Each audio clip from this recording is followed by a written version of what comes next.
Welcome back to the story time. ये कहानी मुझे किसी दोस्त ने सुनाई है, तो आइए शुरू करते हैं। मेरी चैनल को सब्सक्राइब नहीं किया वो सबसे पहले सब्सक्राइब कर दो। चलो स्टार्ट करते हैं द रियल गोस्ट स्टोरी को। तो ये मेरे दोस्त की शादी की स्टोरी है। मेरी दोस्त ने मुझे इनवाइट किया था। वो किसी गांव में रहती थी। गांव का नाम तो मैं आप लोगों को नहीं बताऊंगी, लेकिन जब मैं वहाँ उस गांव में इंटर हुई तो वहाँ पर मैंने एक अजीब सा माहौल देखा। मैंने देखा एक आदमी अपना सर दरख्त पर जोर से मार रहा है और आसपास के लोग इसको देख भी रहे हैं, लेकिन नो रिस्पॉन्स, यानी कि कोई रिस्पॉन्स ही नहीं कर रहा। बंदा अपना सर दरख्त पर मार रहा है और अगला बंदा सिर्फ उसे देख रहा है। सर से खून बह रहा था। उसके अपने लोग आए, उसे लेके चले गए। इतने में मुझे जो लेने वाले थे, मेरे दोस्त की फैमिली, वो आके मुझे लेके चली गई।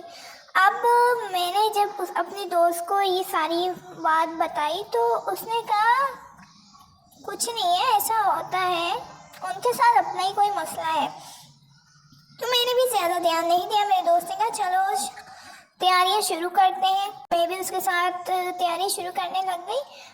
पर माहौल अजीब सा था। कोई भाग रहा है, कोई अजीब से हरकतें कर रहे हैं, कोई पता नहीं किसके ऊपर चढ़ रहा है, कोई दीवारों पे चढ़ रहा है। एक अजीब सी कैफियत थी उस गाँव में। और जैसे ही मेरी जो दोस्त है उसे लाया गया, बिठाया गया, जिसके कहा कि ये घी है, इसे आग में डालो। पहले तो मेरे दोस्त ने कोई रिस्पॉन्स नहीं दिया। मुझे भी लगा शायद उसे सुनाई नहीं दे रहा होगा। तो इसी तरह मेरे दोबारा फंदिक ने कहा कि इसको आग में डालो।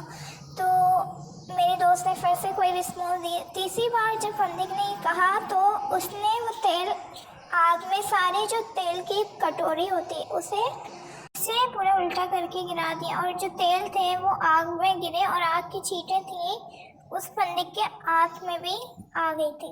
अब होना ये था, हम देख रहे ये हो क्या रहा है। मैं परेशान हो रही हूँ, पर सर के जो सारे लोग हैं वो नॉर्मल सारे देख रहे हैं, कोई रिएक्ट नहीं कर रहे।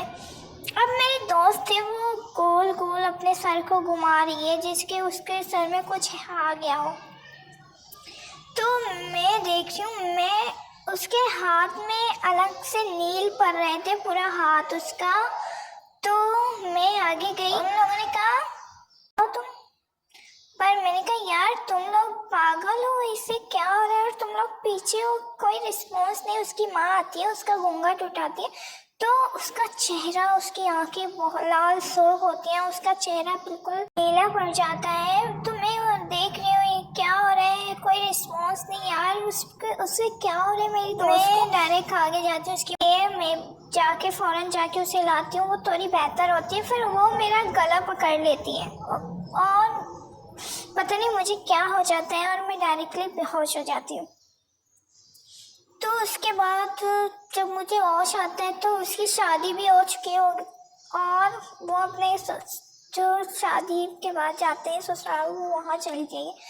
तो मैं पूछती हूँ ये क्या है? तो जब मुझे कुछ पिला के उठाया जाता है, मेरा जिस्म बहुत ही भारी हो जाता है। उसके बाद वो मुझे कुछ देते हैं, दम वगैरह करते हैं, तो ठीक हो जाता है। और मैं आप लोग को एक बात बताना भूल गई थी, सॉरी बीच में। ये लोग नमक से ना चारों तरफ करके, चारों तरफ एक पूरे घर को कवर कर देते हैं नमक से, चारों तरफ घोल के।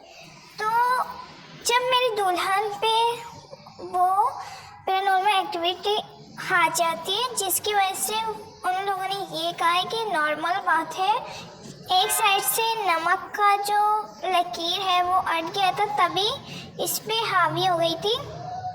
बड़े बंदी खाया, उसको दम वगैरह करके उसे ये कह के उसकी ख्वाहिशात पूरे किए। पैरानॉर्मल एक्टिविटीज़ के जब जाके वो उसके शरीर से निकली है, तो ये सारी बातें बताई और ये कहा कि इस गांव में इंसानों के साथ साथ पैरानॉर्मल एक्टिविटी भी बसती है, यानी कि उनकी पूरी जिन्नात की फैमिली, खानदान, कबीला जो भी है, जो भी कहें आप, वो इंसानों के साथ रहती है और चलती उन्हीं की है। तो इसलिए ये लोग लोग कुछ धागा वगैरह हाथ पे बांधते हैं ताकि वो इन्हें नुकसान ना पहुंचाएं। बाकी यही थी आज की स्टोरी। उम्मीद करती हूँ आपको अच्छी लगी तो चैनल को लाइक सब्सक्राइब लाजमी कीजिएगा। अपना बहुत सारे ख्याल रखिए, दुआ में याद रखिए। मिलते हैं किसी और स्टोरी में, तब तक के लिए डोंट फॉरगेट टू सब्सक्राइब।